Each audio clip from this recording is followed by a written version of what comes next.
Manifest destiny wasn't.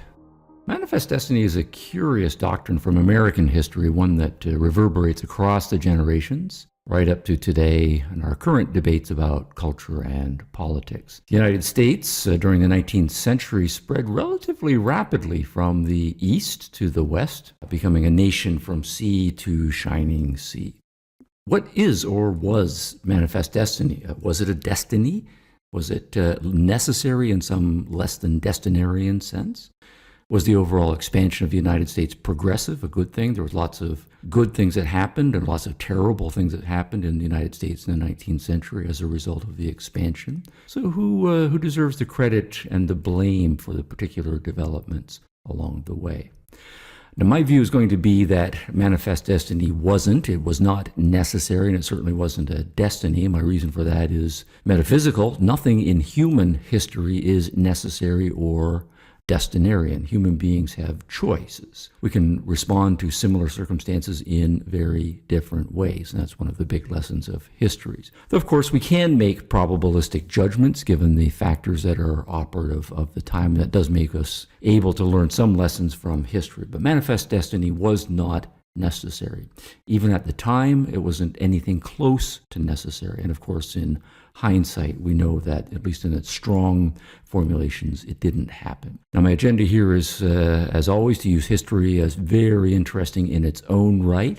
And certainly the rapid expansion of the United States is a fascinating episode in human history, but also to use the historical example as ammunition and illumination on contemporary events. So let's start off, though, with asking what manifest destiny is, because that's part of the controversy over it. What do we mean by it? And let me give you two initial statements about manifest destiny that are actually very, very different from each other. They come from different moral universes. So here's the first one. This is from John Quincy Adams, President of the United States, but this was from a time before he was president, or a letter he wrote to his father, John Adams, in 1811. This is before the phrase manifest destiny was operative and in currency, but it captures the belief that many early Americans had about the future course and geographical spread of the early United States. So here's the quote.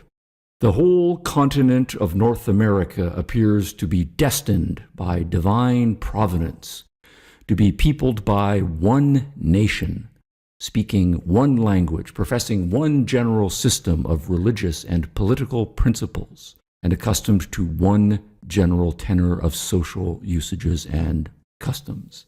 For the common happiness of them all, for their peace and prosperity, I believe it is indispensable that they should be associated in one federal union."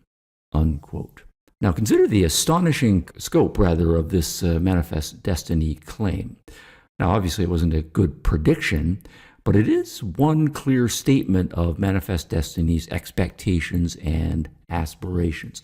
All of North America, divine providence, one nation, one language, one system of political and religious beliefs, all the way down to social usages and customs, all committed to the same overarching values of peace and prosperity. All right, that's the first one, and that's a strong statement of manifest destiny. But here's an equally strong statement of manifest destiny. A little bit later, Red Cloud, the Indian chief, is in Washington, D.C., and just let me give you a little sidebar about the term Indians, and there's ongoing controversies over names, what we should call ourselves, what we should call other people. And as for the Indians and the tribes and Native Americans and so forth, my view is that there's no one good name that suits all of the various purposes that we are using, historical, contemporary, and so on. So what I'm going to do is use the term of the times as 19th century history. Indians is the widespread term. That's what is on the treaties that were signed by both parties. So it's a term that was agreed to by the Indians themselves, all of the many tribes themselves. So this is Red Cloud. He is visiting Washington, D.C. Things are not going very well, so he's coming to D.C. to tour the city, to meet with some principals, important people, and see what he can salvage from what seems to be a losing battle. And on the tour, he sees the centers of power. He sees the vigor and the wealth of the city, He has shown the schematics and the quantities of the various new weaponry that's being developed. And he realizes, he's a very intelligent man, that there's no way the Indians can prevail. They're going to lose, they're going to retreat, they're going to lose again. So he wants to try to salvage something. To put it in our contemporary language, what he then resorts to is playing the victim card. And basically what he says is, you European Americans, you're big and you're bad. We're being victimized by you. Our land and our way of life are being taken away, and so on. And to support his argument with a kind of moral, spiritual principle, at one point, Red Cloud claims the following. He says, my ancestors are buried in those hills being some contested territories and so forth. And so the claim then is that the lands are long time sacred to him and to his people going back in history, and it would be a sacrilege and a moral outrage to take the land away from them. And that maybe that kind of a moral appeal will appeal to the sensibilities of the Americans and help stop the spread of the United States. And one of the U.S. officers in conversation with Red Cloud basically just very bluntly says that's nonsense. And what he actually said was, quote, horseshit. You were born in Nebraska, reared in Minnesota, and you took the Crow land from them because you could. And we're going to take your land because we can, unquote. Now, that's also a statement of destiny, and a kind of manifest destiny that was operative, but it's not any sort of divine, godly providence or Hegelian necessity that he's talking about. What the U.S. Army officer is claiming is about the way the world works is this. You're bad guys throughout your history. You still basically are. But we're also bad guys. We just happen to have the bigger guns. And the way the world works is that whoever has the biggest guns wins. That's us. So deal with us, stop whining, stop playing the victim card, and so on. Now, both of those are part of the legacy of manifest destiny. One of them is a quasi-religious moral imperative that the U.S. has almost perhaps a world historical duty to show the world the way to a better world. And the other is an amoral, rather, power politics imposition. It's might makes right, essentially. Now, I don't think either of those is true of the history of America in the 19th century, and I don't think that either is an exemplar of how we should think about foreign policy issues, cultural interaction issues, expansion issues, and so forth, particularly if one is of a classically liberal or libertarian or political orientation, as I am. Let's take up the claims about manifest destiny. First, we're going to make kind of an obvious point. Manifest destiny was not true in any religious way. It's not true that God was on the side of the Americans and had his thumb on the scale of history, and that, according to God's great plan, all of North America was destined to belong to the United States. Nor was manifest destiny true in some lesser metaphysical way or alternative metaphysical way. Now, it's fair to point out in the early 1800s, early 19th century, the biggest name in German philosophy and therefore in the world was that of Georg Hegel. And Hegelianism ascribes to history these robustly providential forces that kind of bring about the progressive development of the world onwards and upwards in a necessary fashion. Now, Hegel thought, being a good German, that Providence had selected Germany as its world historical leader. But, the Providence can have many chosen peoples depending on who's adopting the Hegelian view. Hegelian ideas had crossed the Atlantic and were an influence in some circles in early American intellectual thought. And so there were kind of Hegelian-inspired providential manifest destinarians out there at the time. But neither of the explicitly God-driven or Hegelian providence-driven thesis turns out to be true.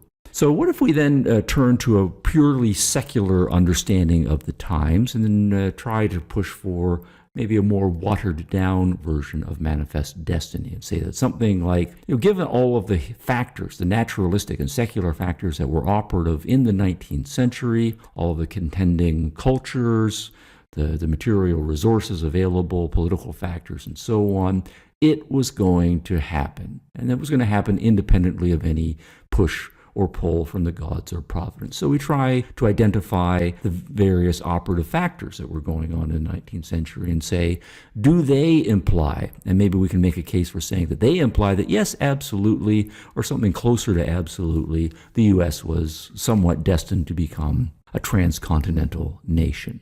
So one thing we can say is, obviously, there's a huge amount of immigration to the east coast of the United States, some to the west coast, but a lot coming from Europe, largely, and a large population rise. The east was increasing its population, and the west was largely vacant. So then we can try out some metaphors that we draw from physics about pressure politics, nature abhors a vacuum, and so forth. But then we say, okay, while the West was largely vacant or relatively underpopulated, expansion to the north might have been a possibility for the early Americans, but the British were pretty strong in the north, in what was then British Canada, or British North America, and there was obviously different political factors operative there.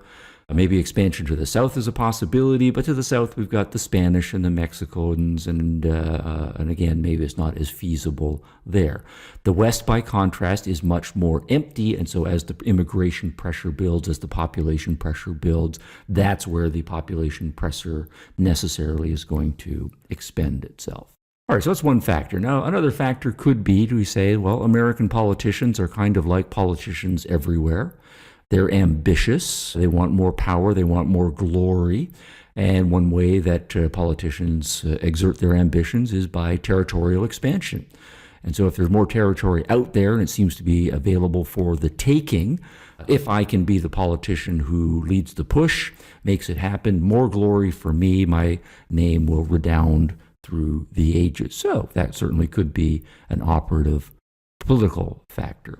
Less glory-seeking, we could say that the U.S. government in the early 19th century realizes that there are various political self-defense factors, and that would need them to be staking claims and taking over the West in order to preempt the British, the Spanish, the Mexicans, the French, who were still a force, even though the Louisiana Purchase was a done deal. So the reasoning could be, if we aren't operative in the West, if we don't make the West American, then the British will, or the Spanish will, or the Mexicans will, or Napoleon might change his mind, or the post-Napoleon French might say that they're going to make a move on the West. And so we can make a connection here of manifest destiny to the 1823 Monroe Doctrine, with President Monroe's warning to the European powers that they should basically stay out of North America, or to the extent that they're already in North America, not engage in any expansion. So it could be a straightforward preemptive mood. Another important factor focuses on the Indians in particular, and that is a clash of cultures. The Indians were by and large unwilling to assimilate to what they saw as a rather inferior American culture, not necessarily inferior in size of population or military power, but inferior morally and in terms of dignity and in terms of what a proper culture, particularly a manly culture, should be all about. And it's important to remember that the Indians were essentially a warrior and honor culture. Now again, there are differences in degrees among the many hundreds of Indian tribes. Just as there are significant cultural differences between the Europeans, the Spanish and the French and the British, they all have significant differences in their culture and in their practices in North America. So it's also true to say that the Mohawks and the Sioux and the Apache do too. And so we do need to get rather granular quickly when we're talking about Indian culture. But overall, warrior cultures do buy into similar honor culture themes. And from the Indians' perspective, the idea that they could work out mutually beneficial deals with people that they looked down upon. Look, those people, those Europeans who are coming in, they're mostly farmers. And what does a farmer look like to you if you are a proud warrior and a hunter? You might on the surface pretend to give them some credence, but inside you're saying, those are not real men. And they want us to assimilate that. They want us to give up our weapons. They want us to give up our hunting. They want us to go stand behind a mule and smell the mule shit all day and trudge through the mud planting. No real man is going to give up his dignity for that. They also want us to change our attitudes towards women. Half of them also seem to be anti-slavery. And it's also important to remember that the Indians had no problems, the great majority of them, with slavery as a practice. So in the 19th century, there was a clash of cultures. It was not only a clash of military cultures. It was not also a clash, only a clash rather of technology cultures. It was also a clash of moral cultures. And none of that, right, accepting or not that farming is an honorable profession, accepting and believing that slavery is wrong or that women should be more free and equal and so on, none of that has anything to do with manifest destiny and saying anything necessarily about how things are going to go. Instead, what we can predict is, to the extent that we have a farming and trading culture, as the Europeans, for the most part, were interested in being, coming into contact with a hunting and warrior culture, we can predict that there's very likely going to be clashes. We can also point out that the Indians had an unwillingness to cooperate among themselves, the many dozens and hundreds of tribes, depending on what regions one was in, due to their own history, right? And histories of rivalries among the many tribes, many animosities stretching past many generations, many of hatreds that carrying on and were animating how they were interacting with each other, desires for revenge, and so on. So another important factor is that it was difficult at best and impossible often for the tribes to form any sort of a united front, right, in order to face up to the threat, as many of them saw it from the European Americans. And of course, there's the factor of disease. There's the factor of the sadly increasing rates of alcoholism among the Indians. There's a significant amount of intermarriage among some Indian tribes and so forth. And so all of these factors could feed into some sort of judgment that, of course, the spread of the United States to the west is pretty strongly probabilistic. But the point is going to be that none of those necessitated the spread of the United States over North America. We might say that, the expansion to the west was desirable at the time for the majority of the people then living in North America. We might make the argument that it was ultimately civilizational, and I would make that argument, but on another date. But note how the Indians really were a special case here, how the Americans dealt with the Indians, if we take them collectively, was quite significantly different from how they dealt with the British, how they dealt with the Spanish, the Mexicans, and the French. The relationships were customized to each party, reflecting different cultural traditions, different political traditions, and of course the relative strengths of the parties at each point. If you notice the dealings of the Americans with the various other nations and parties in the 19th century, there were some wars here and there, of course, but there was a lot of trade. There was a lot of negotiations. There were quite a few treaties. There were outright purchases of property. War was by and large, a last resort. There was, of course, the initial War of Independence against the British. There was the Louisiana Purchase, right, from the French. There was another War of 1812 against the British again. But then there was a peaceful settling with the British of the line dividing the Oregon Territory. There was an outright purchase of Alaska from the Russians and so on. So the track record of the Americas in the United States is exhibiting a lot of different ways of dealing with different cultures and political organizations. It's not simply strong overpowering the weak. And none of those were inevitable either. There were always decisions at each point, and there were options that were available. It was not in any way inevitable that Napoleon would sell the Louisiana Territory to the Americans in the early 1800s. There was no necessity that Oregon had to be settled at the 49th parallel. Or in the case of the Indians again, the Treaty of 1868 that was broken, it didn't have to be broken. It could have been respected or rejected by the U.S. government even after the gold was discovered in the Black Hills. At that point, the U.S. politicians could have decided to enforce the borders. They could have said to the gold rushers, look, we have a treaty. We're not going to protect you if you go further. It was a decision by the U.S. politicians to set aside the treaty and go forward. But there are probabilities that are operative in history of cooperation and clash, And it's often pretty easy to predict when eight nations are very asymmetrical in their moral cultures and in their technology, and of course in the size of their populations. If one or both of them is expansive, there will be clashes. But the point is that the U.S. track record is not a manifest destiny. We're going to take over North America or even the West by any method. They kind of have a priority of values that they seem to be operating on. First, we'll try to trade. We're willing to negotiate. We're willing to purchase. We're willing to work out treaties and to try to respect those. And of course, we will, if necessary, go to war. But it does seem the 19th century track record was in that order. I want to make a few points about the relevance of manifest destiny for today. And part of this, of course, does, particularly in the case of the Indians, since we have huge discussions mostly about the Indians there. We don't have significant debates over the Americans in relation to the British, Americans in relation to the Spanish, the Mexicans, the French, and so on. But the Indian issue is certainly an ongoing one.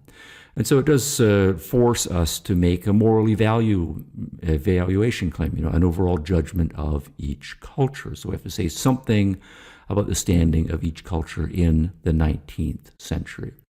And about the Indians, I would say this. While there were some admirable aspects of their culture, overall, it was a primitive and a brutal culture. Right? To use our current labels, they had no problem with slavery. There was plenty of racism.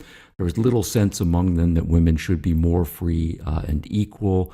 There was no sense at all about the humane treatment of prisoners and so on. Now, it's not to say that the early European Americans were perfect on those issues, but they were better, and they were a lot better, and they were getting better as the 19th century went on. Now, that the Indians were at the time more primitive and more brutal, that is not in any way a rationale for the Americans in turn doing some of the primitive and brutal things that some of the Americans did to the Indians. So the track record of the 19th century is mixed on both sides, but I do think that the Americans had a better track record there, and they were a more progressive culture. But I do, in our own time, think it's disingenuous, right? After the Indians lost in the 19th century, they lost most of the battles, they lost the overall conflict. It is disingenuous for them or their apologists or advocates in the 21st century to play the victim card.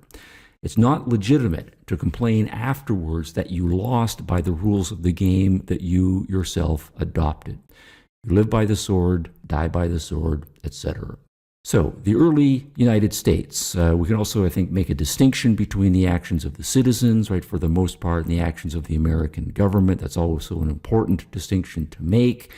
I think the citizens, by and large, behave better. The United States government, its track record is much more mixed. And we would need then to drill down more fine-grainedly to sort out the moral praise and blame in the citizens and the governments. The governments also before 1865, after 1865, and so on, there were significant policy differences.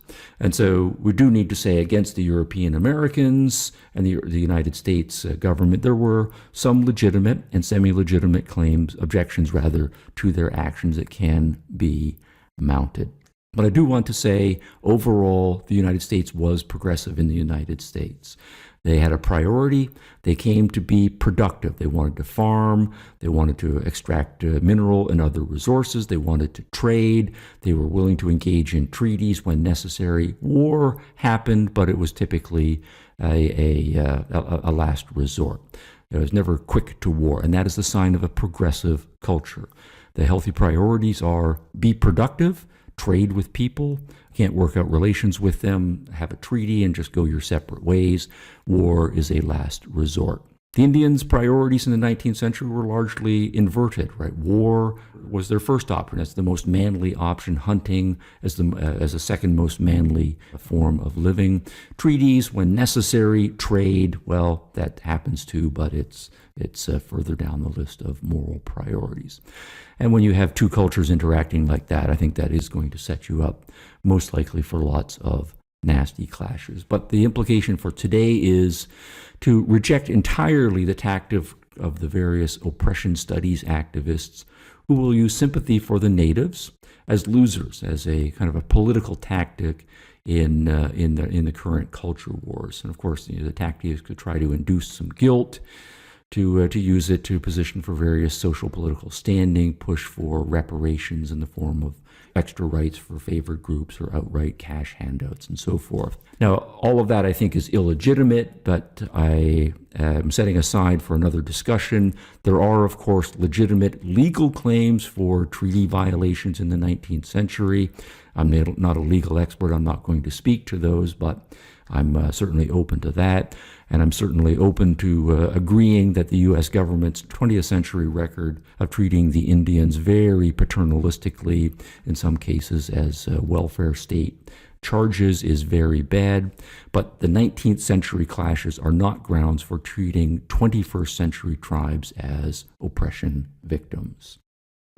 A second point I want to make about the implications of all of this for our current discussions focuses on our foreign policy implications and the American track record on foreign policy overall. Again, not to say that the American track record is perfect, but there is a view out there that's fairly widespread that the United States is basically an amoral power politics. We have the biggest guns. We're just going to beat up on whoever we feel like. And that raises questions from Manifest Destiny and its legacy about how those of us who in the 21st century who have inherited the U.S. system, well, what standards are we going to hold ourselves to? How should we treat cultures that are militarily weaker than we are? How do we deal with those who are in some cases morally inferior to us? At what point do they need to be bad enough that we're going to interfere with them in various ways and even let loose the dogs of war? And these are debates that we have regularly in contemporary culture. It's been a regular feature of American foreign policy.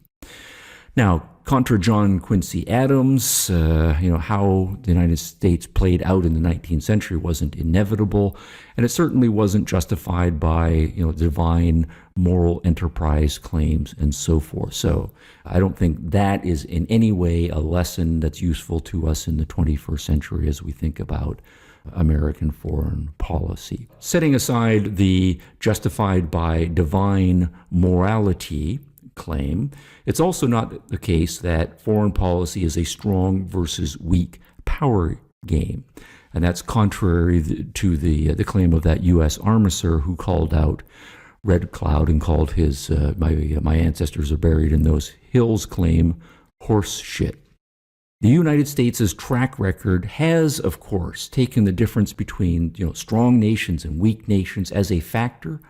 But I think history shows that overall the more important factor to Americans has been the difference between good and bad nations. That is to say, the United States has, imperfectly, generally striven to use its strength in moral directions. And here, I think if you compare the ratios of how the United States has interacted with other cultures, how much has it interacted by means of trade, by means of treaty, by means of war with, say, the Spanish in North America, the Mexicans, the French, the Indians, and the British? You can correlate the foreign policy dealings there with the relative degree of morality of the parties at various times that are involved. And I think the nations that were in North America, mostly to be productive in trade, those relationships were mostly peaceful and prosperous. To the extent that those other cultures were here to engage in conquest and wealth extraction, then the record of their interactions with the Americans was more fraught with tension and violence. And that, I think, has been part of the ongoing track record of the United States' foreign policy. So just consider three very much contemporary examples. Think of the United States in relationship to its three nearest neighbors, Canada, Mexico, and Cuba. The United States is much, much, much stronger than Canada, Mexico, and Cuba. But its policies with respect to those three nations have not been primarily a matter of strong versus weak. And the reasons are, well, take them in order. Canada is much weaker militarily but it's a very good nation. It's decent. It's a moral citizen. It's got its corruption problems and so forth, run-of-the-mill bad politicians and crony capitalists, right, and so forth. But it is a fundamentally civilized, decent nation. And so the relationships between the United States and Canada have generally been very friendly and benevolent. The vast military difference in strength has been relatively irrelevant there. Now consider the case of Mexico. Mexico is also much, much weaker militarily than the United States, and it's a much more mixed nation in terms of the morality of its political culture, with a lot more corruption and a lot more problems. So the relationships between the United States and Mexico have not been the same as the relationships between the United States and Canada.